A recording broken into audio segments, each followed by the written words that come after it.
Welcome to Daily Meditation with Melissa.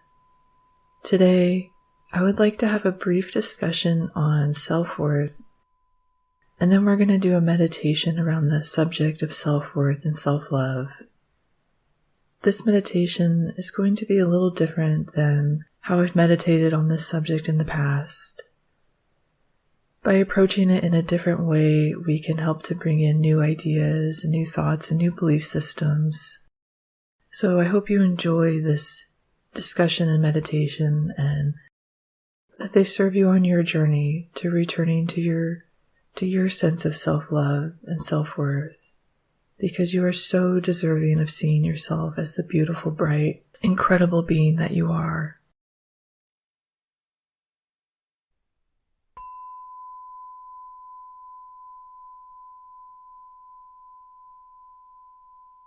I'd like to begin by reading a passage from Gabby Bernstein's book, Happy Days.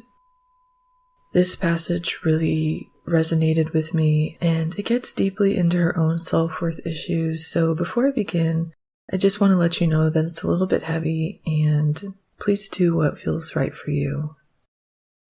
In the first chapter, Gabby says, "When I speak of worthiness, I'm not talking about being worthy of money, or romance, or career advancement. I'm speaking of being worthy of love.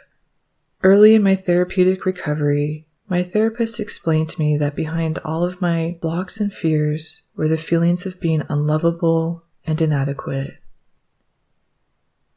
It took a moment for that to sink in. At first, I wanted to resist her because I'd built up a worldview of my life that convinced me I was very adequate and loved. As time went on in my therapy, I was able to look closer. I could see that underneath all of my credentials, love from fans, and my seemingly positive self-perception was a traumatized little girl who thought she was unworthy. I started noticing the moments when I would actually say out loud to myself, "I'm just a piece of shit." Previously, I had brushed these moments under the rug, but the more I shined light on them, the more apparent it became to me that I was indeed suffering from the core wound of feeling unlovable and inadequate. When I read this, it really jumped out to me for several reasons. Number one, I've been following Gabby's journey for about 10 years, and I love her books. I love her podcast. I went to see her speak when she was releasing one of her new books, and I really respect and admire her. So to hear someone I look up to express thoughts that I also have was really a deeply healing moment for me. When I have these kinds of thoughts of harsh self-criticism, there's a sense that I'm having them because they're telling me something about why I have the experiences I have. I feel like they validate a lack of success or external validation. And so to hear somebody who's extremely successful getting a lot of external validation having these thoughts too, kind of forced me to look at how fraudulent they are. If anybody can have these thoughts no matter what, then they don't confirm anything other than the fact that we live in a world that socializes us to them so frequently that we're all pretty much having them and we accept them as normal. Gabby says in the quote, she's often thinks to herself, "I'm just a piece of shit." And that was the other thing that really stood out to me, because the self-critical thought I have most often is, I am a loser. I can't tell you exactly where or how this started. I've often wanted to find an inciting incident so I could go back and address it in my mind and talk to my younger self. But I don't believe there was ever one incident. It was a lifetime of messaging from parents, from the world, from school. As children, we see the ways our parents treat us, the way society treats us. And because we're not fully developed mentally, we come to conclusions that are based on limited information. So a lot was happening with me, with my parents, where nobody was looking at me and saying, Melissa, you are a loser and you are worthless. It was all more subtle, more moments of rejection, anger that they had that I didn't know how to understand. I didn't understand that their anger was an expression of their pain, and I took it to mean I was doing something wrong. I understand now that my parents were in an incredible amount of pain. Not only that, but they were parenting me in the way that was modeled to them. So they weren't even thinking about it of whether or not I was deserving of the behavior.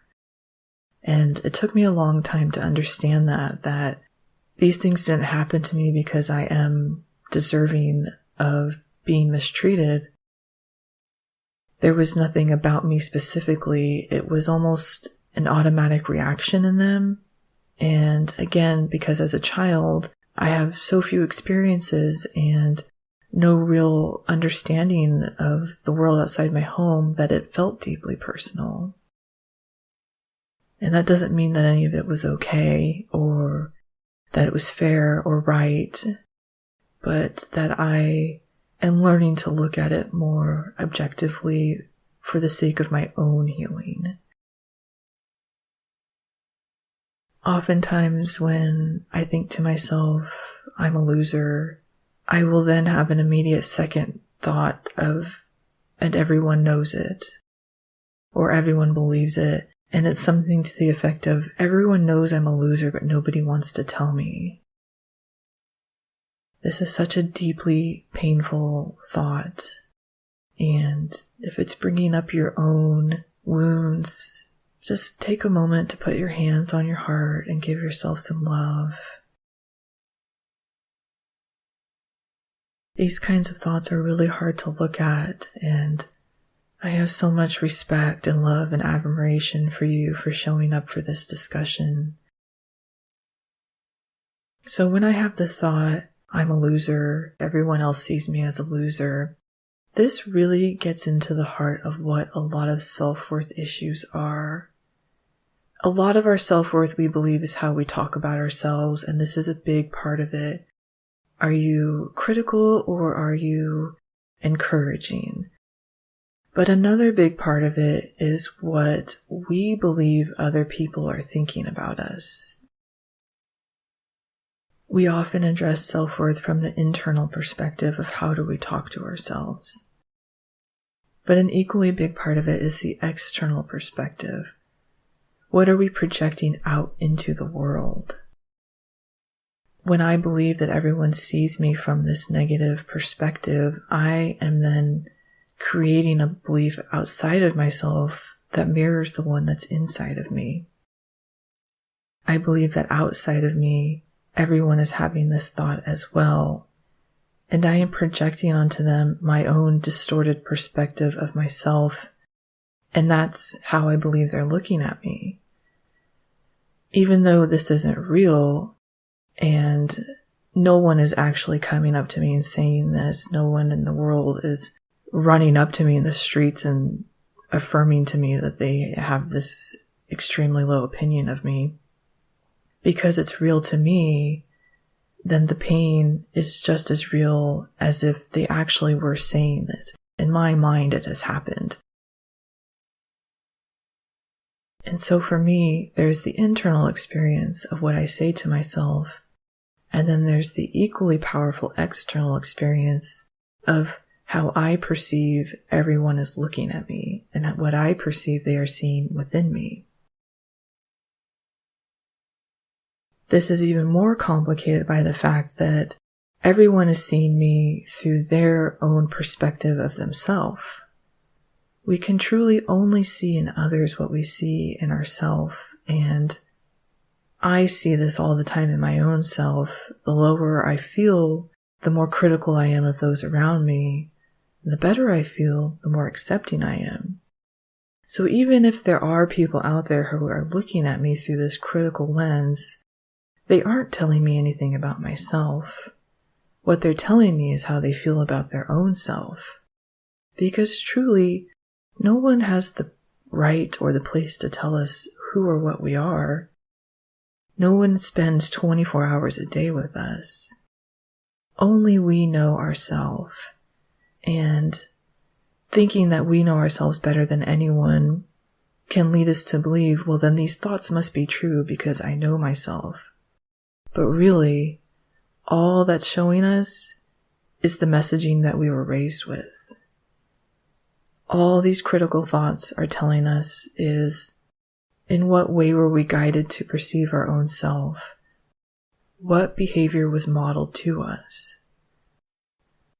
And that's where a lot of my self-criticism comes from also, was seeing the low self-esteem that my parents suffered with, which is not how they presented to the world. They presented as happy, confident people.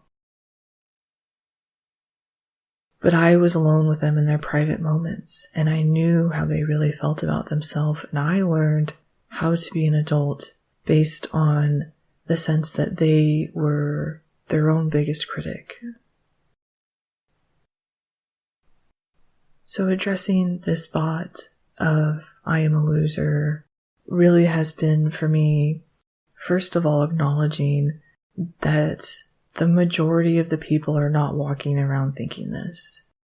That is me projecting onto them what I believe about myself to be true, and I believe it to be true so fundamentally that it's hard for me to believe everyone else isn't thinking it.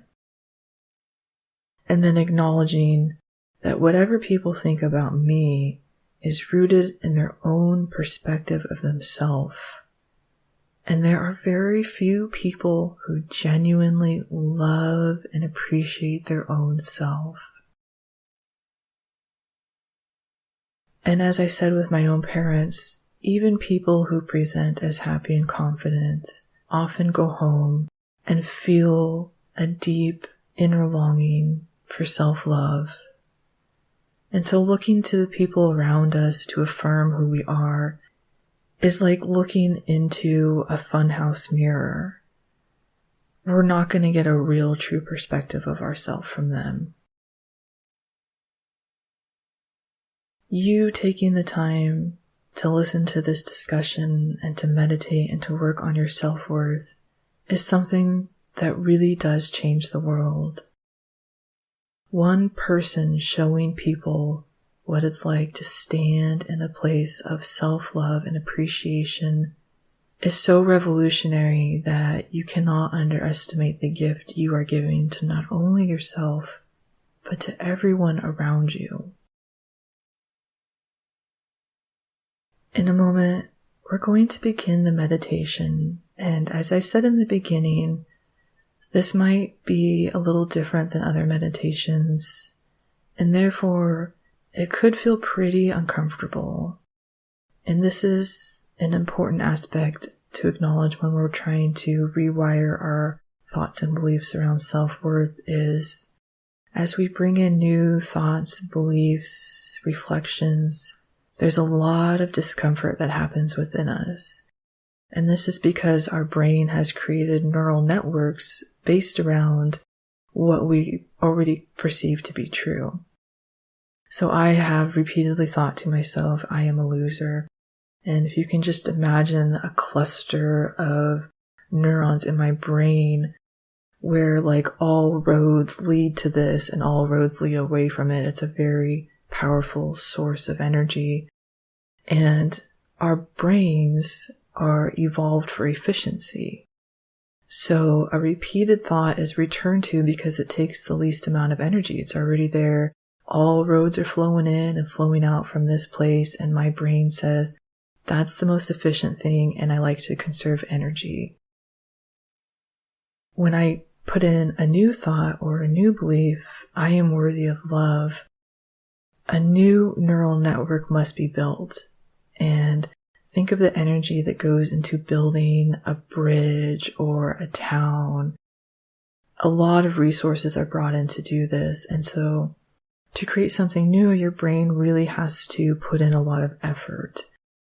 And evolutionary-wise, we conserve energy because as hunters and gatherers, we didn't know when we were going to get nutrition and food and energy again. So the brain tries to conserve energy, and that's when it takes effort to push back against the discomfort and say, no, I will build this new thought pattern, and I will actively dissolve the old one and tear that network out.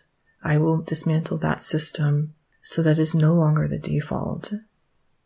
This is also one final aspect of self-worth that I'd like to talk about, is that self-worth is really just repeated thoughts that we default to because that is how our brains are wired. Negative, critical thoughts are not facts. They aren't true. They feel true because they feel comfortable, and again, that's just biology. That's just the way our brains evolved. A new thought, a new loving thought feels uncomfortable, and so it can feel untrue. And it's not that it's not true. It's not that you can't develop profound self-worth and self-love. That's just your brain trying to be efficient. And this efficiency can be good because, we do want our brains to be organized into thought systems. And when they're beneficial, this is a beautiful aspect of our mind, that we can just autopilot to, I am lovable, I am worthy, I am deserving. But we haven't lived in a culture so far that has really taught us how to be raised with these thoughts. And so neurologically, most of us default to the critical thinking. And because it feels so comfortable and so natural, we actually believe it's telling us something real about ourselves. And all it's telling us is what thoughts developed early in our mind that we've continued to default to. So as we do this meditation, it may feel uncomfortable. You may think this is stupid. I don't like this. This won't work. This isn't real. And just give yourself some patience and some compassion, and know that those thoughts are not trying to sabotage you, but that's just your mind's way of trying to process what it doesn't know and is not familiar with. It takes a while to break up one neural network and build another one, so you may have a lot of resistance to this, particularly if there was a lot of social conditioning telling you who you are, if you experienced a lot of messaging around not just from your parents, but around race, sexuality, body type, anything else that society likes to comment on, even though they have no business doing so. So there could be a lot there, and just know that this is one powerful step that's going to lead to many more, that's going to lead to some pretty powerful changes in your life. This is a huge topic for me, so I will definitely be doing more self-worth and self-love meditations in the coming weeks.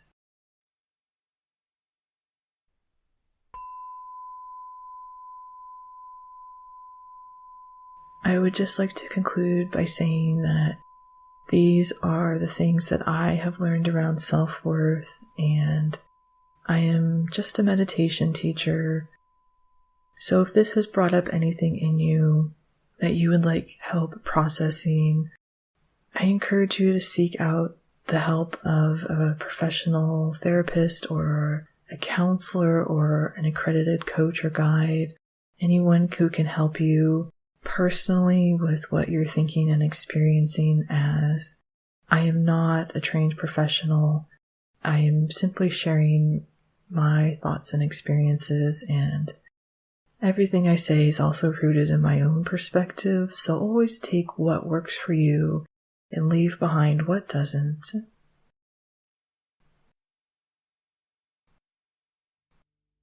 Let's get started with the meditation, and thank you so much for listening to the discussion. I know it's a heavy one, And I really appreciate you giving the time and the energy to first have this time of reflection before we meditate.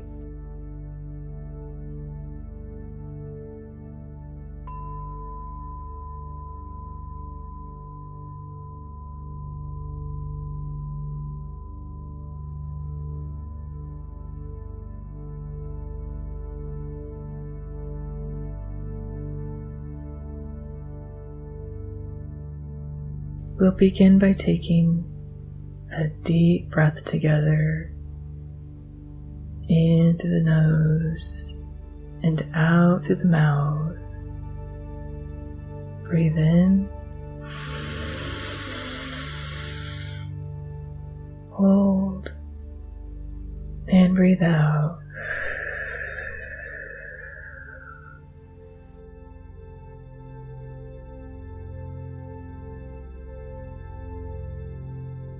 Continue to breathe slow and relaxed through your nose.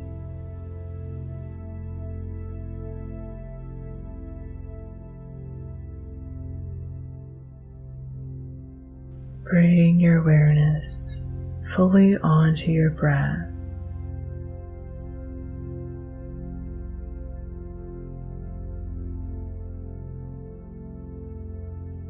As you breathe in, think in, and as you breathe out, think out. Note each breath in and each breath out. In and out. In and out.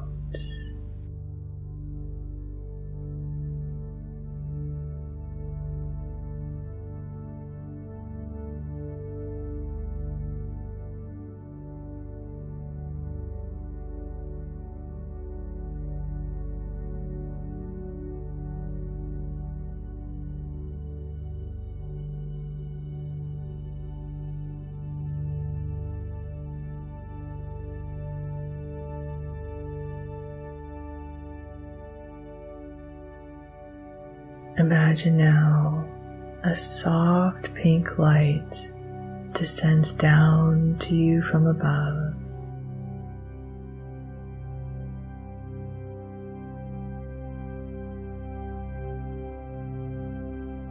This beautiful light glows with the love of divine support and guidance.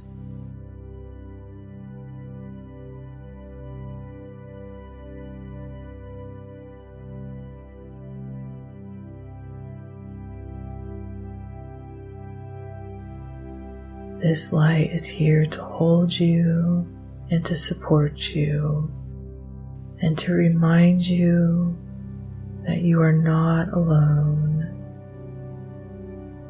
and that the entire universe is gazing upon you now with unconditional love.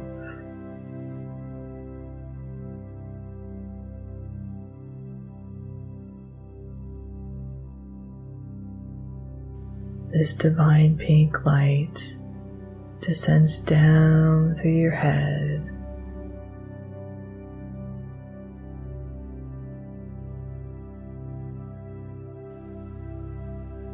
down through your neck,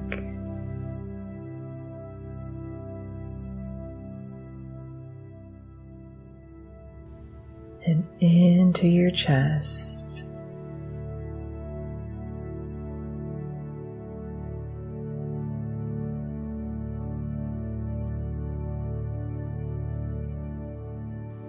It fills your heart with pure love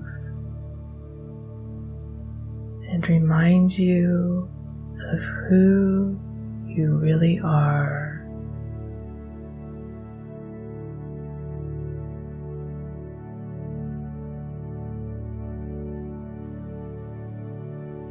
As you breathe into the light, it grows bigger and brighter.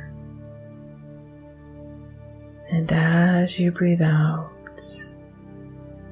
Your heart chakra opens and expands.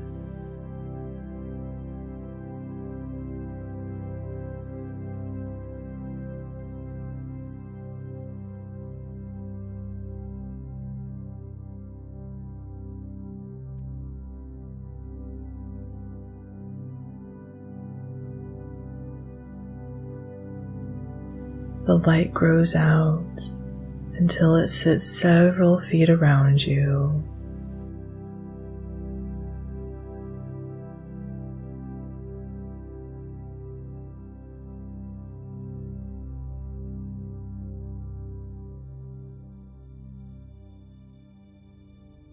As you continue to breathe, slow and relaxed, begin to surrender to the divine love of this beautiful pink light.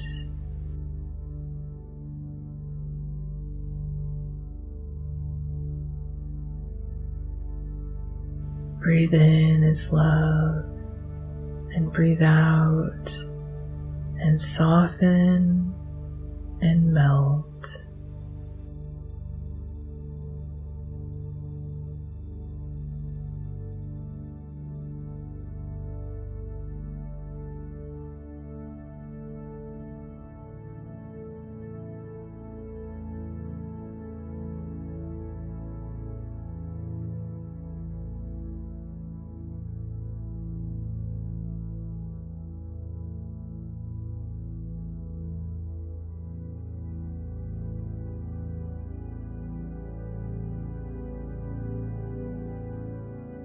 I want you to imagine now that you live in a world where every single person can only see your best qualities.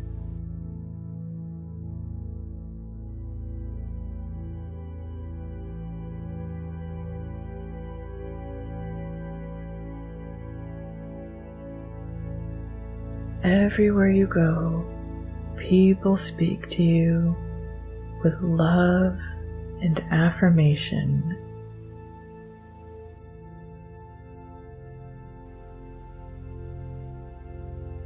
These affirmations are not rooted in your achievements or the fact that you never make a mistake, but rather in the qualities of you as a person.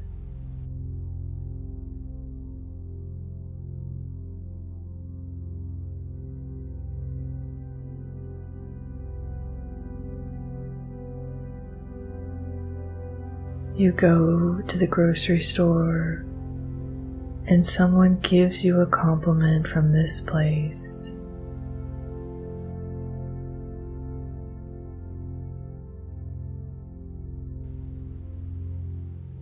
They see the real you.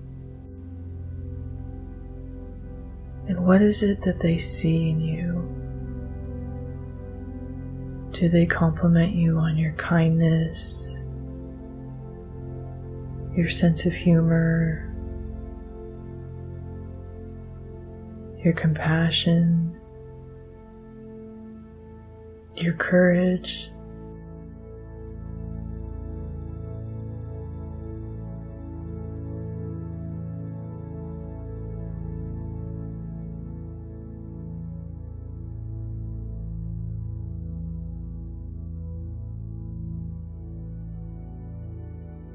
Every time you turn down an aisle, someone says something incredibly uplifting and loving about you. And you know they are speaking the truth because they are physically unable of seeing anything else in you.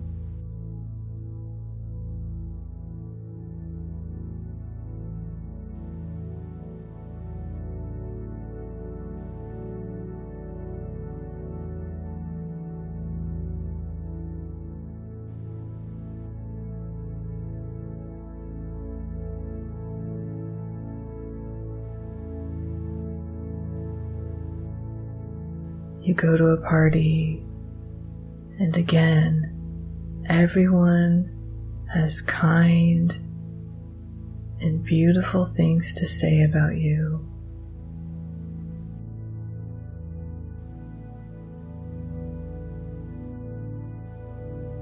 How do your friends and acquaintances speak about you when they see you for who you really are?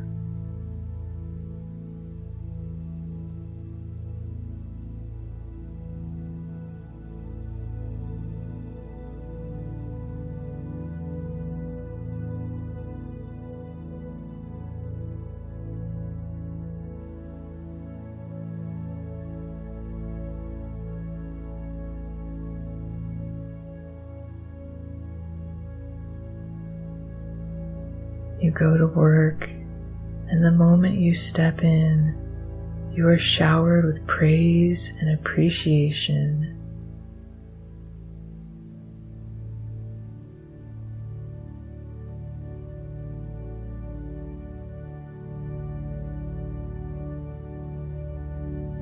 You have no doubt that these things that are being said about you are true.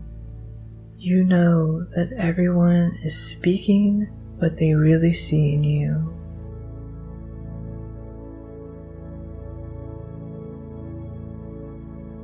What does your boss say to you? And if you are your own boss, what do you say to yourself?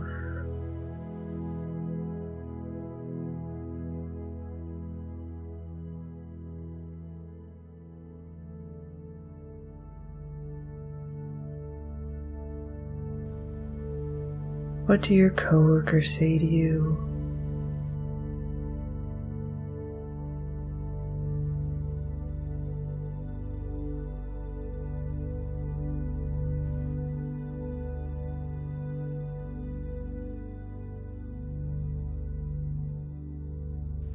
What do your clients say to you?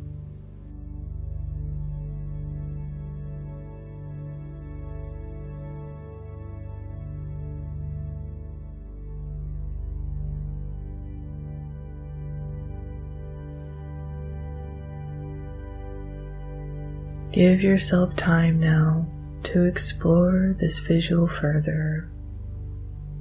See yourself moving through your life and receiving love and praise and appreciation for the real you, for the gifts that you bring to the world as the unique person you are. And if anything comes up that isn't loving and isn't supportive, just remind yourself that isn't real. It's not possible. In this world, people can only see the real, divine me.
We'll take one more deep breath together.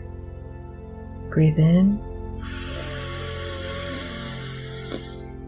hold, and breathe out.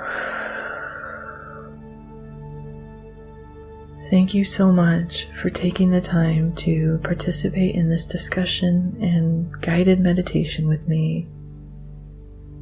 I truly appreciate the courage and energy it took for you to show up for this today. If you'd like to support this podcast, please leave a rating so that others can find it.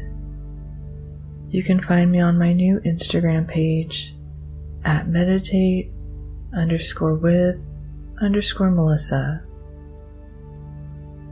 I know self-worth and self-love is a big subject that can't be covered in one discussion and one meditation, so we're going to be revisiting this more. And if you'd like to follow along, subscribe to this podcast or follow me on my Instagram page.